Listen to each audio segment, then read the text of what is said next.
सलैया साहित्य संसार में आपका हार्दिक अभिनंदन है। आज अमरकांत की कालजयी कहानी जिंदगी और जोंक का वाचन आपके समक्ष प्रस्तुत है। यह एक ऐसी कहानी है जो मुफलसी में जीवन जी रहे एक गैरतमंद और खाना बदोश जीवन जीने वाले व्यक्ति की पिटाई से शुरू होती है। उस पर शंकाओं और आशंकाओं से शुरू होती है, बावजूद भी उसकी जिंदा दिली को सलाम, उसकी दरिया दिली को सलाम। जीवन जीने पर कैसी जीवटता के साथ वह लगा हुआ है। बहुत दर्दनाक और ऐसी कारुणिक कथा है जिस कथा को तमाम हिंदी कहानी के जानकारों ने हाथों हाथ लिया। तो शुरू करते हैं जिंदगी और जोंक। मोहल्ले में जिस दिन उसका आगमन हुआ, सवेरे तरकारी लाने के लिए बाजार जाते समय मैंने उसको देखा था। शिवनाथ बाबू के घर के सामने सड़क की दूसरी ओर स्थित खंडहर में नीम के पेड़ के नीचे एक दुबला पतला काला आदमी गंदी लुंगी में लिपटा चित्त पड़ा था, जैसे रात में आसमान से टपक कर बेहोश हो गया हो, अथवा दक्षिण भारत का भूला भटका साधु निश्चिंत स्थान पाकर चुपचाप नाक से हवा खींच खींच कर प्राणायाम कर रहा हो। फिर मैंने शायद एक दो बार और भी उसको कठपुतले की भांति डोल डोल कर सड़क को पार करते या मोहल्ले के एक दो मकानों के सामने चक्कर लगाते या बैठकर हाँफते हुए देखा था। इसके अलावा मैं उसके बारे में उस समय तक कुछ नहीं जानता था। रात के लगभग 10 बजे खाने के बाद बाहर आकर लेटा था। चैत का महीना, हवा तेज चल रही थी, चारों ओर घुप अंधियारा। प्रारंभिक झपकियां ले ही रहा था कि मारो मारो का हल्ला सुनकर चौंक पड़ा। यह शोरगुल बढ़ता गया। मैं तत्काल उठ बैठा। शायद आवाज़ शिवनाथ बाबू के मकान की ओर से आ रही थी। जल्दी से पाँव चप्पल में डालकर उधर को चल पड़ा। मेरा अनुमान ठीक था। शिवनाथ बाबू के मकान के सामने ही भीड़ लगी थी। मोहल्ले के दूसरे लोग भी शोरगुल सुनकर अपने घरों से भागे चले आ रहे थे। मैंने भीतर घुसकर देखा और कुछ चकित रह गया। खंडहर का वही भिखमंगा था। शिवनाथ बाबू का लड़का रघुवीर उस भिखमंगे को दोनों बाहों से पीछे से पकड़े हुए था और 2-3 व्यक्ति आंख मूंद कर तथा उछल उछल कर बेतहासा पीट रहे थे। शिवनाथ बाबू अन्य लोगों उसे भयजनक क्रोध से आंखें फाड़ कर देख रहे थे। भिखमंगा नाटा था, गाल पिचके हुए थे, आंखें धंसी हुई और छाती की हड्डियां साफ बांस की खपच्चियों की तरह दिखाई दे रही थी। पेट नाद की तरह फूला हुआ था। मार पड़ने पर वह बेतहासा चिल्ला रहा था, मैं बरई हूं, मैं बरई हूं, मैं बरई हूं। साला छटा हुआ चोर है साहब।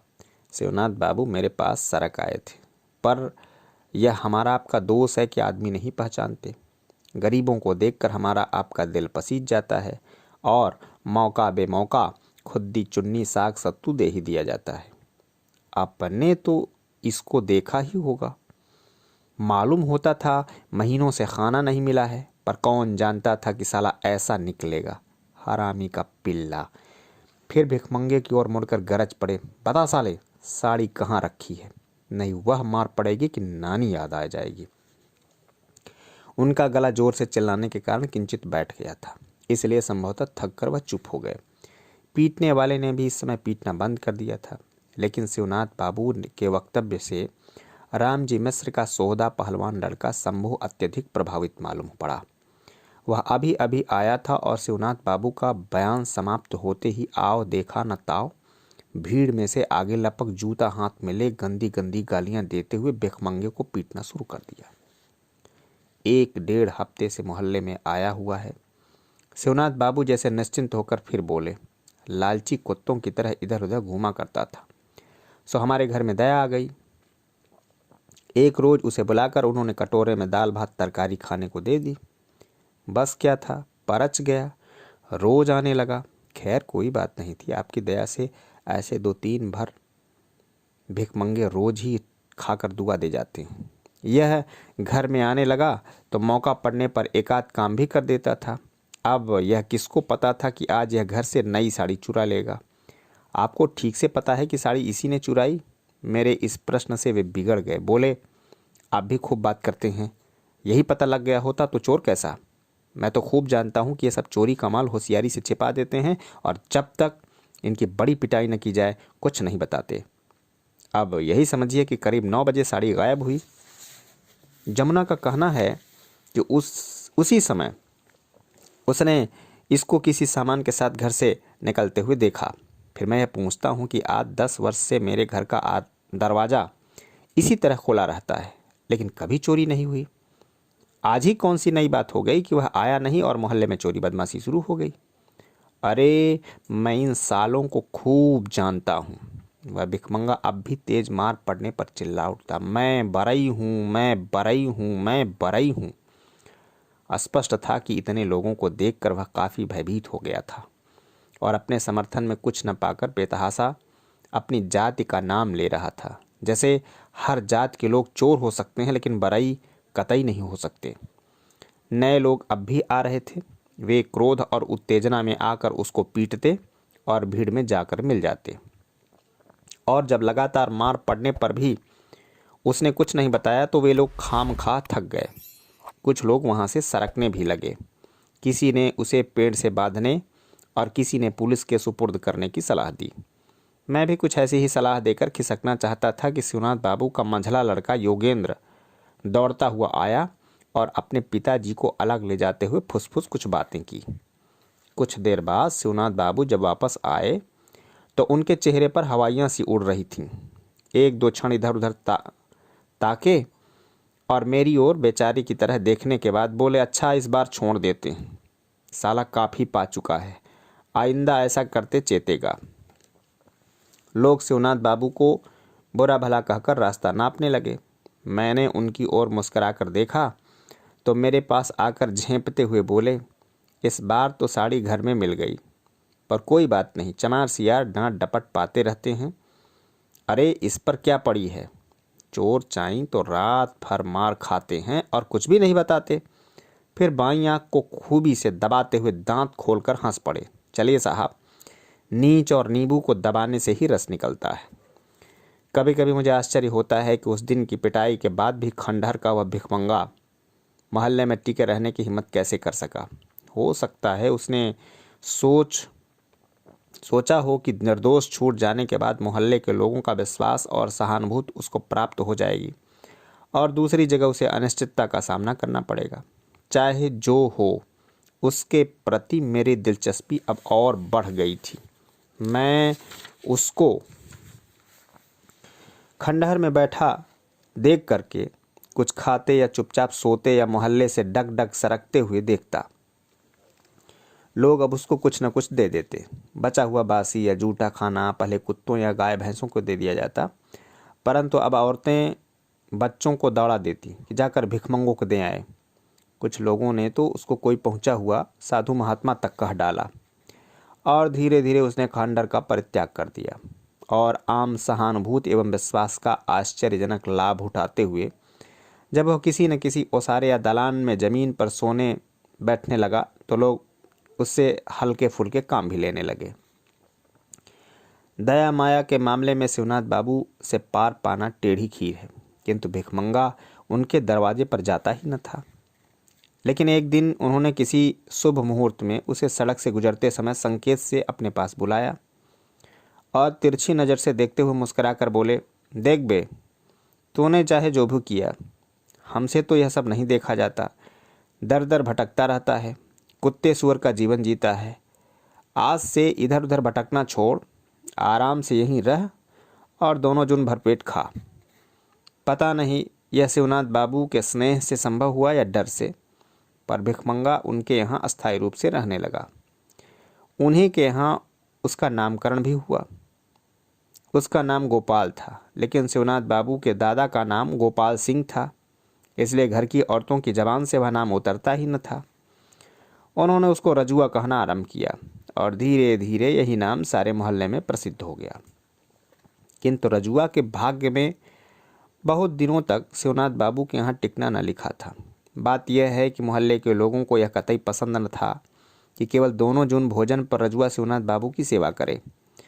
जब भगवान ने उनके बीच एक नौकर भेज ही दिया था तो उस पर उनका भी उतना ही अधिकार था और उन्होंने मौका देखकर उसको अपनी सेवा करने का अवसर देना आरंभ कर दिया।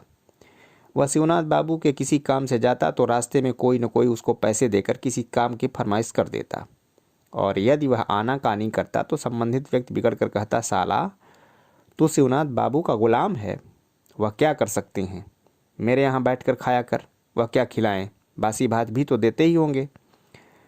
रजुआ शिवनाथ बाबू से अब भी डरता था, इसलिए उनसे छिपा कर ही अन्य लोगों का भी काम करता, किंतु उसको पीटने का और व्यक्तियों को भी उतना ही अधिकार था। एक बार जमुना लाल के लड़के जंगी ने रजुआ से 3-4 आने की लकड़ी लाने के लिए कहा और रजुआ फौरन आने का वायदा करके चला गया, पर वह शीघ्र न आ सका क्योंकि शिवनाथ बाबू के घर की औरतों ने उसे इस या उस काम में बांध रखा। बाद में वह जब जमुना लाल के घर पहुंचा तो जंगी ने पहला काम यह दिया कि 2 थप्पड़ उसके गले पर जड़ दिए। फिर गरज कर बोला, सुअर धोखा देता है, कह देता नहीं आऊँगा, आज मैं तुझसे दिन भर काम कराऊंगा, देखें कौन साला रोकता है, आखिर हम भी मोहल्ले में रहते हैं कि नहीं। और सचमुच जंगी ने उससे दिन भर काम लिया।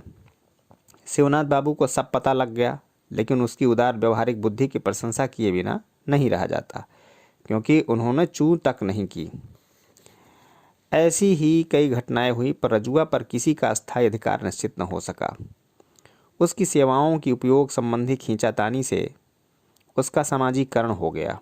मोहल्ले का कोई भी व्यक्ति उसे 2-4 रुपए देकर अस्थायी रूप से नौकर रखने को तैयार न हुआ, क्योंकि वह इतना शक्तिशाली कतई न था कि 24 घंटे नौकर की महान जिम्मेदारियां संभाल सके। वह तेजी से 7-25-50 गगरे पानी न भर सकता था, बाजार से दौड़कर भारी सामान सौदा न ला सकता था।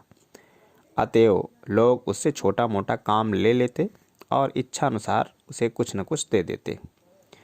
अब न वह शिवनाथ बाबू के यहाँ टिकता न जमुना लाल के यहाँ, क्योंकि उसको कोई टिकने ही न देता।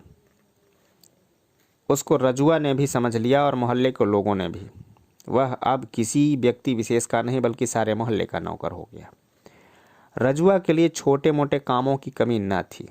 किसी के यहाँ खा पीकर वह बाहर की चौकी या जमीन पर सो रहता और सवेरे उठता तो मोहल्ले के लोग उसका मुंह जोहते। नौकर चाकर किसी के यहाँ बहुत दिनों तक टिकते नहीं थे और वे भाग भाग कर रिक्शे चलाने लगते या किसी मिल या कारखाने में काम करने लगते। 2-4 व्यक्तियों के यहाँ ही नौकर थे।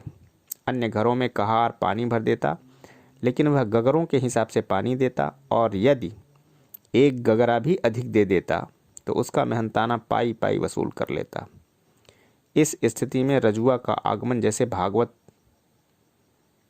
का आगमन था। लोग उससे छोटा बड़ा काम लेकर इच्छानुसार उसको मजूरी चुका देते। यदि उसने कोई छोटा काम किया तो उसे बासी रोटी या भात या भुना हुआ चना या सत्तू दे दिया जाता और वह एक कोने में बैठकर चापुड़ चापुड़ खा फाँक लेता। अगर कोई बड़ा काम देता तो 1 जून का खाना मिल जाता, पर उसमें अनिवार्य रूप से एक आध चीज़ बासी रहती और कभी कभी तरकारी या दाल नदारत होती। कभी भात नमक मिल जाता जिसे वह पानी के साथ सान करके खा जाता। कभी कभी रोटी अचार और कभी कभी तो सिर्फ तरकारी ही खाने या दाल पीने को मिलती। कभी खाना न होने पर 2-4 पैसे मिल जाते या मोटा पुराना कच्चा चावल, दाल या 4-6 आलू। कभी उधार भी चलता, वह काम कर देता और उसके एवज में फिर किसी दिन कुछ न कुछ पा जाता। इसी बीच वह मेरे घर भी आने लगा था, क्योंकि मेरी श्रीमती जी बुद्धि के मामले में किसी से पीछे न थीं। रजुआ आता और काम करके चला जाता। 1-2 बार मुझसे भी मुठभेड़ हुई, पर कुछ बोला नहीं। कोई छुट्टी का दिन था, मैं बाहर बैठा एक किताब पढ़ रहा था। इतने में रजुआ भीतर आया और कोने में बैठकर कुछ खाने लगा। मैंने घूम कर एक निगाह उस पर डाली। उसके हाथ में एक रोटी और थोड़ा सा अचार था और वह सूअर की भांत चापुड़ चापुड़ खा रहा था। बीच बीच में वह मुस्कुरा पड़ता, जैसे कोई बड़ी मंजिल सर करके बैठा हो। मैं उसकी ओर देखता रहा और मुझे वह दिन याद आ गया जब चोरी के अभियोग में उसकी पिटाई हुई थी। जब वह खाकर उठा तो मैंने पूछा, क्यों रे रजुआ, तेरा घर कहाँ है? वह सकपका कर खड़ा हो गया, फिर मुँह टेढ़ा करके बोला, सरकार रामपुर का रहने वाला हूँ। और उसने दांत निपोड़ दिए। गांव छोड़कर यहाँ क्यों चला आया? मैंने पुनः प्रश्न किया। क्षण भर वह असमंजस में मुझे खड़ा ताकता रहा, फिर बोला, पहले रसड़ा में था मालिक। जैसे रामपुर से सीधे बलिया आने कोई अपराध हो। उसके लिए संभवतः क्यों का कोई महत्व नहीं था। जैसे गांव छोड़ने का जो भी कारण हो वह अत्यंत सामान्य एवं स्वाभाविक था, और वह न उसके बताने की चीज़ थी और न किसी के समझने की। रामपुर में तो कोई है तेरा? मैंने एक दो क्षण उसे गौर से देखने के बाद दूसरा सवाल किया। नहीं मालिक, बाप और दो बहनें थीं, ताउन में मर गई। वह फिर दांत निपोड़ कर हंस पड़ा। उसके बाद मैंने कोई प्रश्न नहीं किया, हिम्मत नहीं हुई। वह फौरन वहाँ से सरक गया और मेरा हृदय कुछ अजीब सी घृणा से भर उठा। उसकी खोपड़ी किसी हलवाई की दुकान पर दिन में लटकते काले गैस लैंप की भांति हिलडुल रही थी। हाथ पैर पतले, पेट अब भी हंडिया की तरह फूला हुआ और सारा शरीर निहायत गंदा एवं घृणित। मेरी इच्छा हुई जाकर बीवी से कह दूं, इसे काम न लिया करो, यह रोगी है। फिर टाल गया, क्योंकि इसमें मेरा ही घाटा था। मैं जानता था कि नौकरों की कितनी किल्लत थी, और रजुआ के रहने से इतना आराम हो गया था कि मैं हर पहली या दूसरी तारीख को राशन मसालाज खरीदने महीने भर के लिए निश्चिंत हो जाता। इन खिलाफ जिंदाबाद, महात्मा गांधी की जय। कुछ महीने बाद एक दिन जब मैं अपने कमरे में बैठा था कि मुझे रजुआ के नारे लगाने से फिर ही हंसने की आवाज़ सुनाई दी। मैं चौंका और मैंने सुना, आंगन में पहुंचकर वह जोर से कह रहा है, मलिकाइन थोड़ा नमक होगा? रामबली मिसिर के यहाँ से रोटियां मिल गई हैं, दाल बनाऊंगा। मेरी पत्नी चूल्हे चौके में लगी हुई थी। उसने कुछ देर बाद उसको नमक देते हुए पूछा, रजुआ सच बताना, तुझे नहाए हुए कितने दिन हो गए? खिचड़ी की खिचड़ी नहाता हूँ न मलिकाइन जी, वह नमक लेकर बोला और हंसते हुए भाग गया। मैं कमरे में बैठा सब सुन रहा था। संभवतः उसको मेरी उपस्थिति का ज्ञान न था, अन्यथा वह ऐसी बातें न करता। लेकिन वह बात साफ थी कि अब वह मोहल्ले में जम गया है। उसको खाने पीने की चिंता नहीं है। इतना ही नहीं, वह मोहल्ले भर से सह पा रहा है। लोग अब उसे हंसी मजाक भी करने लगे हैं और उसे मारे पीटे जाने का किंचित मात्र भी भय नहीं। अवश्य यही बात थी, और वह स्थिति में परिवर्तन से लाभ उठाते हुए ढीठ हो गया था। इसलिए उसने अपने आगमन की सूचना देने के लिए राजनीतिक नारे लगाए थे, जैसे वह कहना चाहता हो कि मैं हंसी मजाक का विषय हूँ, लोग मुझसे मजाक करें, जिससे मेरे हृदय में हिम्मत और ढाढ़स बंधे।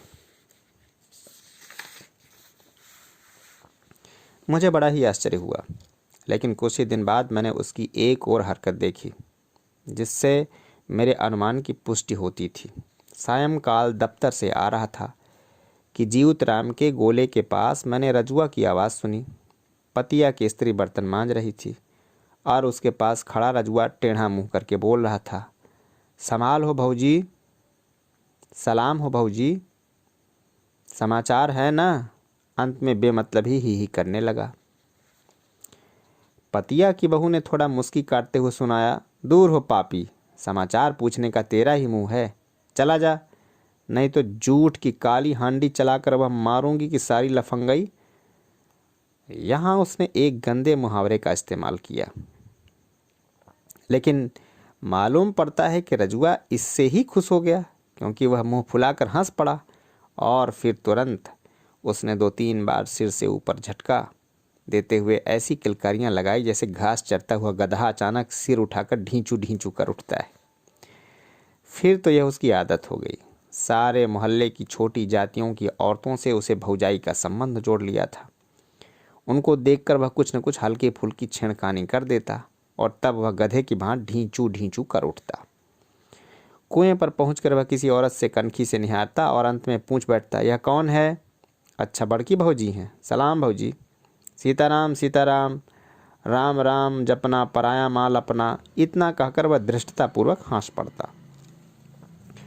वह किसी काम से जा रहा होता, पर रास्ते में किसी औरत को बर्तन मांजते या अपने दरवाजे पर बैठे हुए या कोई काम करते हुए देख लेता तो 1-2 मिनट के लिए वह पहुंच जाता। बेहया की तरह हंसकर कुशल क्षेम पूछता और अंत में झिड़की गाली सुनकर किलकारियां मारता हुआ वापस चला आता। धीरे धीरे इतना सहक गया कि नीची जात की किसी जवान स्त्री को देखकर वह चाहे जान पहचान की हो या ना हो, दूर से ही हिचकी दे देकर किलकने लगता।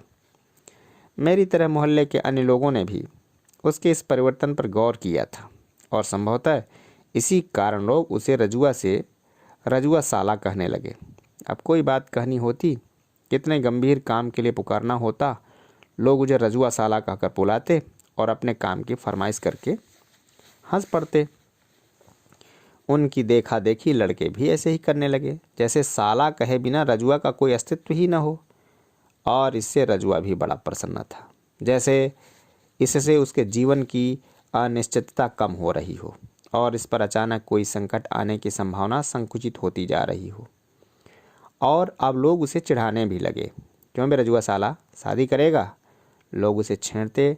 रजुआ उनकी बातों पर खी हंस पड़ता और फिर अपनी आदत के अनुसार सिर को ऊपर की ओर 2-3 बार झटके देता हुआ तथा मुंह से ऐसी हिचकी की आवाज़ निकालता हुआ जो अधिक कड़वी चीख खाने पर निकलती है, चलता बनता। वह समझ गया था कि लोग उसे देखकर खुश होते हैं और अब वह सड़क पर चलते, गली से गुजरते, घर में घुसते, काम की फरमाइश लेकर घर से निकलते और पानी पर भरते समय जोरों से चिल्लाकर उस समय के प्रचलित राजनीतिक नारे लगाता या कबीर की कोई गलत सलत बानी बोलता या किसी की सुनी हुई कविता या दोहे की 1-2 पंक्तियां गाता। ऐसा करते समय वह किसी की ओर देखता नहीं, बल्कि टेढ़ा मुंह करके जमीन की ओर देखता या मुंह फैलाकर हंसे जाता, जैसे वह दिमाग की आंखों से देख रहा हो कि उसकी हरकतों को बहुत से लोग देखकर सुनकर के प्रसन्न हो रहे हैं। सायंकाल दफ्तर से आने और नाश्ता पानी करने के बाद मैं हवा खोरी करने निकल जाता हूँ। रेलवे लाइन पकड़कर बांसडीह की ओर जाना मुझे सबसे अच्छा लगता है। सरयू पार करके गंगा के किनारे घूमना टहलना कम आनंददायी नहीं है, लेकिन उसमें सबसे बड़ी कठिनाई यह है कि बरसात में दोनों नदियां बढ़कर समुद्र का रूप ले लेती हैं और जाड़े में इतने दलदल मिलते हैं कि जाने की हिम्मत नहीं होती। लेकिन कभी कभी ऐसा भी होता है कि मुझे देर हो जाती या अधिक चलने फिरने की कोई इच्छा नहीं होती और स्टेशन के प्लेटफार्म का चक्कर लगाकर वापस लौट आता। 15-20 दिन के बाद एक दिन सायंकाल स्टेशन के प्लेटफार्म पर टहलने लगा। स्टेशन के फाटक से प्लेटफार्म पर आने के बाद मैं बाईं तरफ जीआरपी की चौकी की ओर बढ़ चला, किंतु कुछ कदम ही चला था कि मेरा ध्यान रजुआ की ओर गया, जो मुझसे कुछ दूर आगे था। वह भी उधर ही जा रहा था। मुझे कुछ आश्चर्य नहीं हुआ, क्योंकि शहर से काफ़ी लोग दिशा मैदान के लिए कटहर नाला जाते थे, जो स्टेशन के पास ही बहता है। मैं धीरे धीरे चलने लगा, पर रजुआ कटहर नाला नहीं गया, बल्कि जीआरपी की चौकी के पास कुछ ठिठक कर खड़ा हो गया। अब मुझे कुछ आश्चर्य हुआ, क्या वह किसी मामले में पुलिस वालों के चक्कर में आ गया है? मेरी समझ में कुछ न आया और उत्सुकतावश मैं तेज चलने लगा। आगे बढ़ने पर स्थिति कुछ समझ में आने लगी। चौकी के सामने एक बेंच पर बैठे पुलिस के 2-3 सिपाही कोई हंसी मजाक कर रहे थे और उनसे थोड़ी ही दूरी पर नीचे एक नंगी औरत बैठी हुई थी। वह औरत और कोई नहीं, एक पगली थी, जो कई दिनों से शहर का चक्कर काट रही थी। उसको मैंने कई बार चौक में तथा एक बार सरयू के किनारे देखा था। उसकी उम्र लगभग 30 वर्ष होगी और वह बदसूरत, काली तथा निहायत गंदी थी। वह जहाँ जाती कुछ लफंगे हा हू करते उसके पीछे हो जाते। वे उसको चिढ़ाते, उस पर ईंट फेंकते और जब वह तंग आकर चीखती चिल्लाती भागती तो लड़के उसके पीछे दौड़ते। रजुआ उस पगली के पास ही खड़ा था। वह कभी शंकित आंखों से पुलिस वालों को देखता, फिर मुंह फुलाकर हंस पड़ता और मोटोर मोटोर पगली को ताकने लगता, परंतु पुलिस वाले संभवतः उसकी ओर ध्यान न दे रहे थे। मुझे बड़ी शर्म मालूम हुई, किंतु मैं इतना समीप पहुंच गया था कि अचानक घूमकर लौटना संभव न हो सका। असली बात जानने की उत्सुकता भी थी। मैं शून्य की ओर देखता हुआ आगे बढ़ा, लेकिन लाख कोशिश करने पर भी दृष्टि उधर चली ही जाती। रजुआ शायद पुलिस वालों की लापरवाही का फ़ायदा उठाते हुए आगे बढ़ गया था। सिर नीचे झुकाकर अत्यंत ही प्रसन्न होकर हंसते हुए पुचकारती आवाज़ में पूछ रहा था, क्या है पागल राम, भात खाओगी? इतने में पुलिस वालों में से एक ने कड़क कर प्रश्न किया, कौन है बे साला? चलता बन, नहीं तो मारते मारते भूसा बना दूंगा। रजुआ वहाँ से थोड़ा हट गया और हंसते हुआ, मालिक मैं रजुआ हूँ। भाग गया साले, गिद्ध की तरह न मालूम कहाँ से आ पहुँचा, संभवतः दूसरे सिपाही ने कहा, और फिर से वे सभी ठहाका मारकर हंस पड़े। मैं अब काफ़ी आगे निकल गया था और इससे अधिक मुझे कुछ सुनाई न पड़ा। मैं जल्दी जल्दी प्लेटफार्म से बाहर निकल गया, किंतु मामला यहीं समाप्त नहीं हो गया। घर आकर मैंने आंगन में चारपाई डाल बड़ी मुश्किल से आधा घंटा आराम किया होगा कि मेरी पत्नी भागती हुई आई और कुछ मुस्कुराती हुई तेज़ी से बोली, अरे ज़रा जल्दी से बाहर आइए तो एक तमाशा दिखाती हूँ, हमारी कसम ज़रा जल्दी उठिए। मैं अनिच्छापूर्वक उठा और बाहर आकर जो दृश्य देखा उससे मेरे हृदय में एक ही साथ आश्चर्य एवं घृणा से ऐसे भाव उठे जिसमें मैं व्यक्त नहीं कर सकता। रजुआ स्टेशन की नंगी पगली के आगे आगे आ रहा था।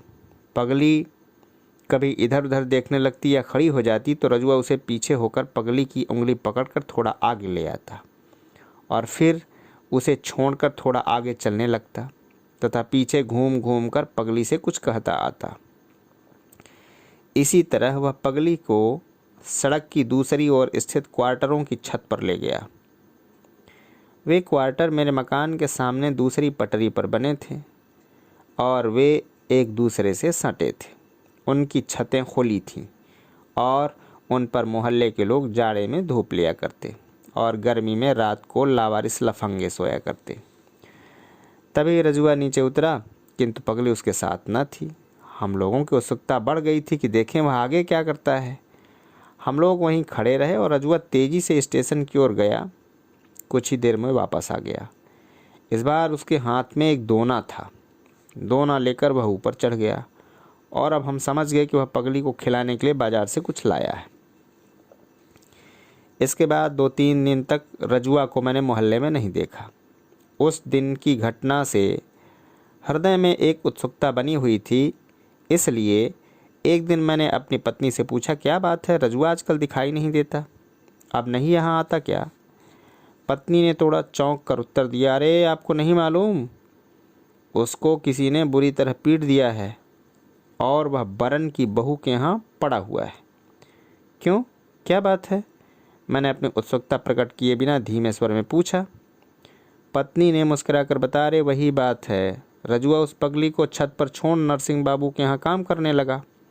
नरसिंह बाबू की स्त्री बताती है कि वह उस दिन बड़ा गंभीर था और काम करते करते चहक कर जैसे किलकारी मारता है वैसे नहीं करता था। उसकी तबीयत काम में नहीं लग रही थी। वह एक काम करता और मौका देखकर कोई बहाना बनाकर क्वार्टर की छत पर जाकर पगली का समाचार ले आता। नरसिंह बाबू की स्त्री ने जब उसे खाना दिया तो उसने वहाँ भोजन नहीं किया, बल्कि खाने को एक कागज़ में लपेट कर अपने साथ ले गया। उसने वह खाना खुद थोड़े खाया, बल्कि उसको वह ऊपर छत पर ले गया। रात को करीब 11 बजे की बात है। रजुआ जब ऊपर पहुंचा तो देखा कि पगली के पास कोई दूसरा सोया है। उसने आपत्ति की तो उसको उस लफंगे ने खूब पीटा और पगली को लेकर कहीं दूसरी जगह चला गया। तुम्हें यह सब कैसे मालूम था? मेरा हृदय एक अनजान क्रोध से भर आ रहा था। बरन की बहू बता रही थी, पत्नी ने उत्तर दिया और अकारण ही हंस पड़ी। बहुत दिन हो गए थे, गर्मी का मौसम था और भयंकर लू चलना शुरू हो गई थी। छत पर मार खाने के 4-5 दिन बाद रजुआ फिर मोहल्ला में आकर काम करने लगा था, लेकिन उसने एक ज़बरदस्त परिवर्तन यह हुआ कि उसका स्त्रियों के साथ छेड़खानी करके गधे की भांति हिचकना किलकना बंद हो गया था। रजुआ ने आजकल दाढ़ी क्यों रख छोड़ी है? मैंने पत्नी से पूछा। रजुआ की बात छिड़ने पर मेरी बीवी अवश्य हंस देती। मुस्करा कर उसने उत्तर दिया, आजकल वह भगत हो गया है। बरन की बहू को उसके कृत्य की सज़ा देने को उसने दाढ़ी बढ़ा ली है और रोजाना शनिचरी देवी पर जल चढ़ाता है। मेरे प्रश्न सूचक दृष्टि से देखने पर पत्नी ने अपनी बात स्पष्ट की। बात यह है कि रजुआ पिछले कुछ महीनों से रात को बरन की बहू के यहाँ ही सोता था और उसे बुआ का रिश्ता भी जोड़ लिया था। रजुआ 2-4 आने जो कुछ कमाता वह अपनी बुआ के यहाँ जमा करता जाता। वह बताता है कि इस तरह करते करते 10 रुपये तक इकट्ठे हो गए। एक बार उसने बरन की बहू से अपने रुपए मांगे तो वह इनकार कर गई और उसके पास रजुआ की 1 पाई भी नहीं है। रजुआ के दिल को इतनी चोट लगी कि उसने दाढ़ी रख ली। वह कहता है कि जब तक बरन की बहू को कोढ़ न फूटेगा वह दाढ़ी न मुड़ाएगा। इसी काम के लिए वह शनिचरी देवी पर रोज जल भी चढ़ाता है। शनिचरी देवी का जहाँ तक संबंध है, मुझे अब ख्याल आया, शनिचरी अपने ज़माने में एक प्रचंड डोमिन थी। ताड़का की तरह लंबी तड़ंगी और लड़ने झगड़ने में उस्ताद। वह किसी से भी नहीं डरती थी और नित्य ही किसी न किसी से मोर्चा लेती थी। एक बार किसी लड़ाई में एक डोम ने शनिचरी की खोपड़ी पर एक लठ जमा दिया जिससे उसका प्राणांत हो गया। लेकिन 1-1.5 हफ्ते बाद ही उसने डोम के चेचक निकल आई और वह मर गया। लोगों ने उसकी मृत्यु का कारण शनिचरी का प्रकोप समझा। डोमों ने श्रद्धा में उसका चबूतरा बना दिया और तब से वह छोटी जातियों में शनिचरी माता या शनिचरी देवी के नाम से प्रसिद्ध हो गई। मैं कुछ नहीं बोला, लेकिन पत्नी ने संभवतः कुछ उदास स्वर में कहा, उसको आजकल थोड़ा बुखार रहता है। उसका विश्वास है कि बरन की बहू ने उस पर जादू टोना करा दिया है। वह कहता है कि शनिचरी बहुत चलती देवी है। अरे 1 महीने में ही बरन की बहू कोढ़ फूट फूट निकल करके मरेगी। पता नहीं उसका ज्वर टूटा कि नहीं, मैं जानने की कोशिश भी नहीं की। बीमार तो वह सदा ही का था। सोचा शायद उतर ही गया हो, क्योंकि काम तो वह उसी तरह कर रहा था। हाँ, बीच में उसके चेहरे पर जो चुस्ती और खुशी चमक उठती थी वह तिरोहित हो गई थी। न वह उतना चहकता था न उतना बोलता था। अपेक्षाकृत वह अधिक गंभीर और सुस्त हो गया। उसकी रुचि धर्म की ओर मुड़ गई और शनिचरी देवी की मन्नत मानने वह अच्छा भला भगत बन बैठा। मेरे सामने के घर में दूसरी ओर क्वार्टर में एक पंडित जी रहते। यूँ तो वह लड़कियां बेचते हैं, लेकिन साथ साथ सत्तू नमक तेल वगैरह भी रखते हैं। फलस्वरूप उनके यहाँ इक्के तांगे वालों और गाड़ी वालों की भीड़ लगी रहती है, जो पंडित जी के यहाँ से सत्तू लेकर अपनी भूख मिटाते हैं और उनकी दुकान के छायादार नीम के नीचे 5-10 मिनट विश्राम करते हुए ठट्ठा मजाक भी करते हैं। रात को वही उनकी मजलिस लगती है। उस रात गर्मी इतनी थी कि आंगन में दम घुटा जा रहा था। मैं खाने के पश्चात चारपाई को घसीटते हुए लगभग सड़क के किनारे ले गया। उमस तो यहाँ भी थी, पर अपेक्षाकृत शांति मिली। मुझे लेटे हुए अभी 2-4 मिनट ही बीते होंगे कि पंडित जी की दुकान से जाती हुई आवाज़ सुनाई पड़ी। तो का हो रज्जू भगत, गोसाई जी का कह गए हैं? महावीर जी समुंदर में कूदते हैं तो ताड़का महारानी का कहती हैं? सुनो सुनो, प्रश्नकर्ता की बात के उत्तर में रजुआ, शायद वह भगत कहलाने लगा, तत्काल जोश से ऐसा बोला जैसे आशंका हो कि यदि वह देर कर देगा तो कोई दूसरा ही बता देगा। बजरंगबली बड़े जबर थे। वह समुंदर में कुछ दूर तक तैर लेते हैं तो उनको ताड़का महारानी मिलती हैं। ताड़का महारानी अपना रूप दिखाती हैं तो बजरंगबली किससे कम हैं? ये मियाँ एढ़े तो हम तुमसे डेढ़े। बजरंगबली भी उतने ही बड़े हो जाते हैं। इसके बाद ताड़का महारानी और बड़ी हो जाती हैं तो बजरंगबली मच्छर बनकर ताड़का महारानी के कान से बाहर निकल जाते हैं। तो ये रज्जू भगत, गांधी महात्मा भी तो जेहल से निकल आते हैं? किसी दूसरे ने पूछा। रजुआ ने और जोर से बताया, सुनो सुनो, गांधी महात्मा को सरकार जब जेहल में डाल देती है तो एक दिन क्या होता है कि सभी सिपाही प्यादा के होते हुए भी गांधी महात्मा जेल से निकल आते हैं और सबकी आंखों पर पट्टी बंधी रह जाती है। गांधी महात्मा सात समुंदर पार करके जब दिल्ली पहुंचते हैं तो सरकार उन पर गोली चलाती है। गोली गांधी महात्मा की छाती पर लगकर 100 टुकड़े हो जाती है और गांधी महात्मा आसमान से उड़कर गायब हो जाते। इसके पूर्व महात्मा गांधी की मृत्यु का ऐसा दिलचस्प किस्सा मैंने कभी नहीं सुना था। यद्यपि गांधी जी की हत्या हुए 4 वर्ष गुजर गए थे। उसकी दाढ़ी जैसे बढ़ती गई, रजुआ के धर्म प्रेम का समाचार भी फैलता गया। निचले तबके के लोगों में अब वह रज्जू भगत के नाम से पुकारा जाने लगा। बड़े लोगों में भी कोई कोई हंसी मजाक में उसको इसका नाम संबोधित करता, लेकिन उनके कहने पर वह शर्मा कर हंसते हुए चला जाता। पर छोटी जातियों के समाज में वह कुछ न कुछ ऐसी कह गुजरता जो सबसे अलग होती। अक्सर उनकी मजलिसें रात को पंडित जी की दुकान के आगे जमती और रजुआ उनमें राम सीता जी की चर्चा करता, भूत प्रेत बरमडीह के महत्व पर प्रकाश डालता और झाड़ फूंक मंत्र जप की महत्ता समझाता। वे नाना प्रकार की शंकाएं प्रकट करते और रजुआ उसका सारा समाधान करता। लेकिन इतनी धार्मिक चर्चाएं करने, शनिचरी देवी पर जल चढ़ाने तथा दाढ़ी रखने के बावजूद उसकी मनोकामना पूरी न हुई। शाम को दफ्तर से लौटा ही था कि बीबी ने चिंतातुर स्वर में सूचना दी, अरे जानते नहीं रजुआ को हैजा हो गया है। उन दिनों गर्मी अपनी चरम सीमा पर थी और गड्ढे तथा बम पुलिस की गली में, जो शहर के अत्यधिक गंदे स्थान थे, हैजे की कई घटनाएं हो गई थी।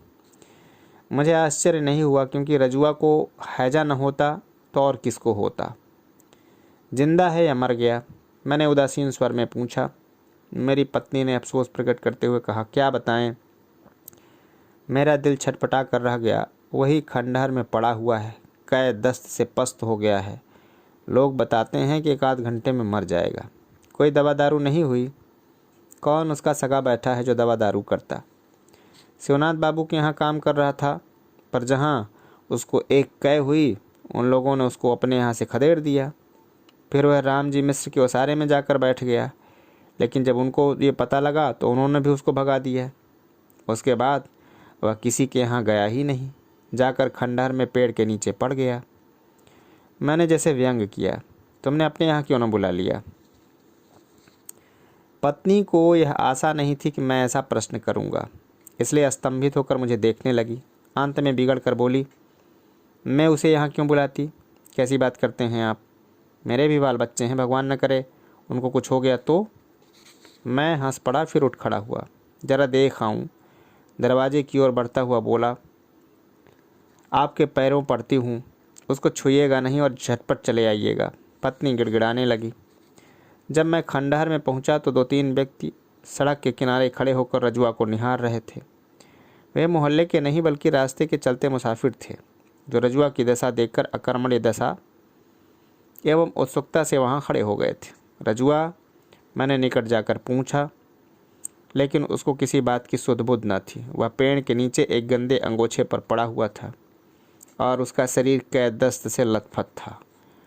उसकी छाती की हड्डियां और उभर आई थीं, पेट तथा आंखें धंस गई थीं और गालों में गड्ढे बन गए थे। उसकी आंखों के नीचे भी गहरे काले गड्ढे दिखाई दे रहे थे और उसका मुंह कुछ खुला हुआ था।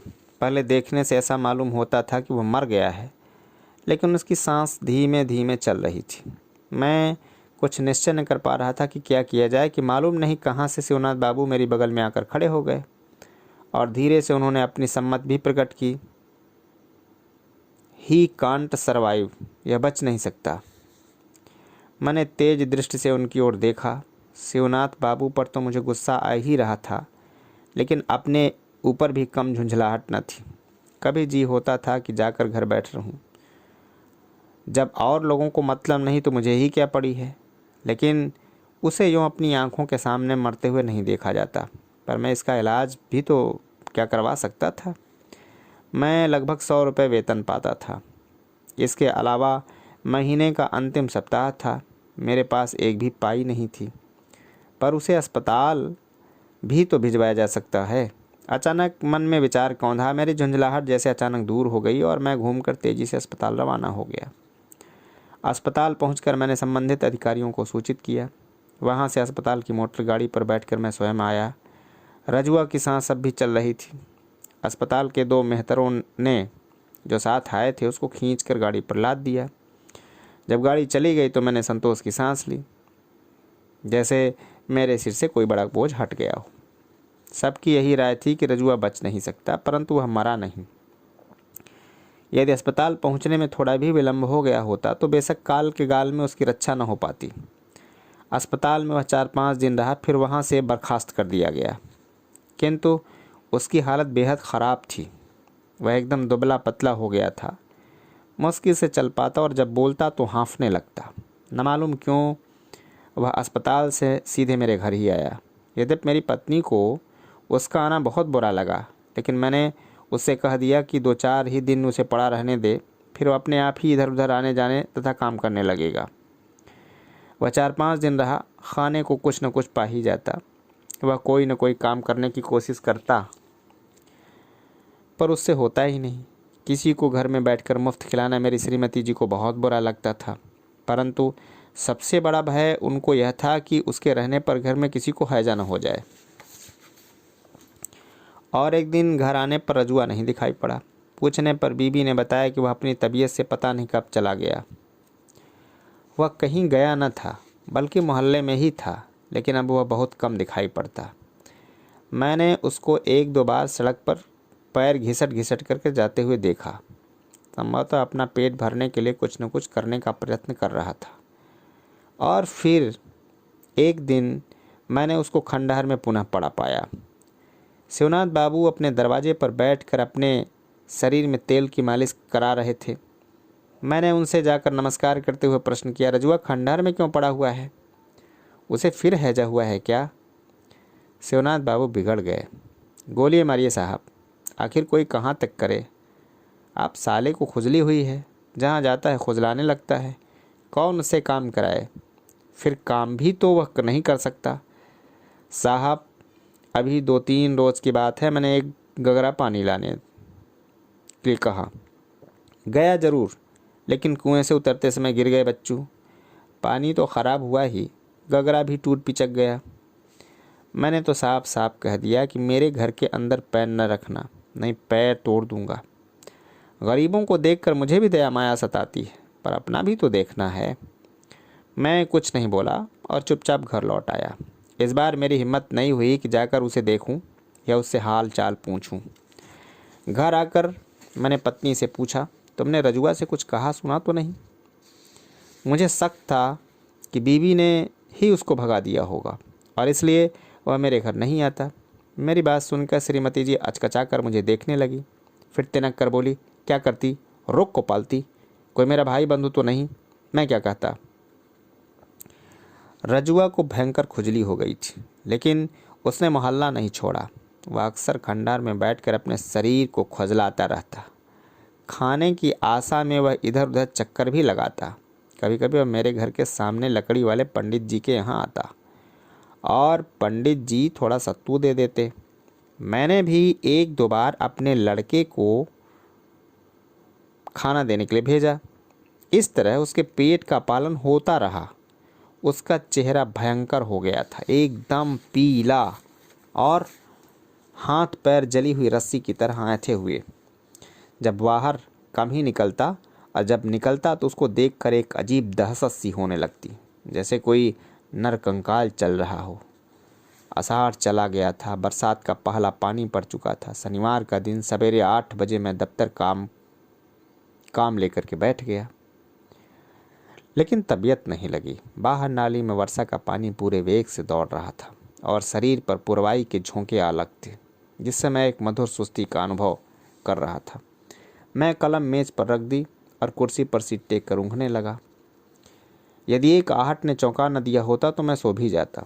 मैंने आंखें खोलकर बाहर झांका। बाहर ओसारे में एक 13-14 वर्ष का लड़का कमरे से झांक रहा था। लड़के के शरीर पर एक गंदी धोती और चेहरा मैला था। मुझे संदेह हुआ कि कोई चोर चाई है, इसलिए मैंने डपट कर पूछा, कौन है रे, क्या जाता है? लड़का दुबक कर कमरे में घुस आया और निधड़क बोला, सरकार, रजुआ मर गया, उसी के लिए आया हूँ। अंत में हंस पड़ा। मर गया? कब मरा? कहाँ मरा? मैंने आश्चर्य से मुंह बा करके एक ही साथ उसे कई प्रश्न किए। लड़के ने फिर हंसते हुए कहा, हाँ सरकार, मर गया। मालिक, इस कार्ड पर उसके गांव एक चिट्ठी लिख दीजिए। मैंने इसके आगे रजुआ के संबंध में कुछ न पूछा। मैं अचानक डर गया कि यदि मैंने मामले में अधिक दिलचस्पी दिखाई तो हो सकता है कि मुझे उसकी लाश फूंकने का भी प्रबंध करना पड़े। लड़के के हाथ में एक पोस्ट कार्ड था जिसको लेते हुए मैंने सवाल किया, इस पर क्या लिखना होगा? उसके गांव का क्या पता है? मालिक, रामपुर के भजन राम बरई के यहाँ लिखना होगा। लिख दीजिए कि गोपाल मर गया। लड़के की आवाज़ कुछ ढीठ हो गई थी। गोपाल? जी, वहाँ तो उसका यही नाम है। मैंने पोस्ट कार्ड पर तेजी से मजमून तथा पता लिखा और पत्र को लड़के के हवाले कर दिया। मैं लड़के से पूछना चाहता था कि तू कौन है, रजुआ कहाँ मरा है, उसकी लाश कहाँ है, परंतु मैं कुछ नहीं पूछ सका, जैसे मुझे काठ मार गया हो। सच कहता हूँ, रजुआ की मृत्यु का समाचार सुनकर मेरे हृदय को अपूर्व शांति मिली, जैसे दिमाग पर पड़ा हुआ बहुत सा बोझ हट गया हो। उसको देखकर मुझे सदा घृणा होती थी और कभी कभी सोचकर कष्ट होता था कि इस व्यक्ति ने सदा ऐसे प्रयास किए जिससे इसको भीख न मांगनी पड़े, और इसको भीख मांगनी भी पड़ी तो इसमें क्या दोष कतई नहीं रहा। मैंने उसकी दशा देखकर कई बार क्रोधवश सोचा है कि यह कमबख्त एक ही मोहल्ले में क्यों चिपका हुआ है, घूम घूम कर शहर में भीख क्यों नहीं मांगता। मुझे कभी कभी लगता है कि वह किसी का मोहताज न होना चाहता था और इसके लिए उसने कोशिश भी की, जिसमें वह असफल रहा, क्योंकि वह मरना न चाहता था, इसीलिए जोंक की तरह जिंदगी से चिपटा रहा। लेकिन लगता है कि जिंदगी स्वयं जोंक सरीखी उससे चिपटी थी और धीरे धीरे उसके रक्त की अंतिम बूंद पी गई। रजुआ को मरे 3-4 दिन हो गए थे। सारे मोहल्ले में यह समाचार उसी दिन फैल गया था। मोहल्ले वालों ने अफसोस प्रकट किया और शिवनाथ बाबू ने तो यहाँ तक कह डाला था कि जो हो वह आदमी ईमानदार था। रात के करीब 8 बजे थे। मैं अपने बाहरी ओसारे में बैठा था। आसमान में बादल छाए थे और सारा वातावरण इतना शांत था जैसे किसी षड्यंत्र में लीन हो। बगल की चौकी पर रखी धुंधली लालटेन कभी कभी चकमक कर उठती और उसके चारों ओर उड़ते पतंगे कभी कमीज के अंदर घुस जाते, जिससे तबीयत एक असह्य खींच से भर उठती। मैं भीतर जाने के उद्देश्य से उठा कि सामने एक छाया देखकर एकदम डर गया। रजुआ की शक्ल का नरकंकाल भीतर चला आ रहा था। सच कहता हूँ, यदि मैं भूत प्रेत में विश्वास करता तो चिल्ला उठता, भूत भूत। मैं आंखें फाड़ करके देख रहा था। नरकंकाल धीरे धीरे घिसटता बढ़ा आ रहा था। यह तो रजुआ ही था, ठठरी मात्र। क्या वह जिंदा है? वह मेरे निकट आ गया। संभवतः मेरी परेशानी भांपकर बोला, सरकार मैं मरा नहीं हूँ, जिंदा हूँ। अंत में वह सूखे होठों से हंसने लगा। तब वह लड़का क्यों आया था? मैंने गंभीरतापूर्वक प्रश्न किया। उसने पहले दांत निपोड़ दिए, फिर बोला, सरकार वह गुदड़ी बाजार से बचन राम का लड़का है, मैंने ही उसको भेजा था। बात यह हुई सरकार कि मेरे सिर पर एक कौवा बैठ गया था। हुजूर, कौवे का सिर पर बैठना बहुत अशुभ माना जाता है, उससे मौत आ जाती है। फिर गांव पर चिट्ठी लिखने का मतलब क्या? मेरी समझ में अब भी कुछ न आया। उसने समझाया, सरकार यह मौत वाली बात किसी सगे संबंधी के यहाँ लिख देने से मौत टल जाती है। भजन राम बरई मेरे चाचा होते हैं। मालिक, एक और कारण है, इस पर लिख दें सरकार कि गोपाल जिंदा है, मरा नहीं। मैंने पूछना चाहा कि तू क्यों नहीं आया, लड़के को क्यों भेज दिया, लेकिन यह सब व्यर्थ था। संभवतः उसने सोचा हो कि उसका मतलब कोई न समझे और लोग बात को मजाक समझकर कहीं दुरदुरा न दें। मैंने पोस्ट कार्ड लेकर उस पर उसकी इच्छा अनुसार लिख दिया। पोस्ट कार्ड लौटाते समय मैंने उसके चेहरे को गौर से देखा। उसके मुख पर मौत की भीषण छाया नाच रही थी और वह ज़िंदगी से जोंक की तरह चिमटा था, लेकिन जोंक वह था या ज़िंदगी? वह ज़िंदगी का खून चूस रहा था या ज़िंदगी उसका? मैं तय न कर पाया। जय हिंद।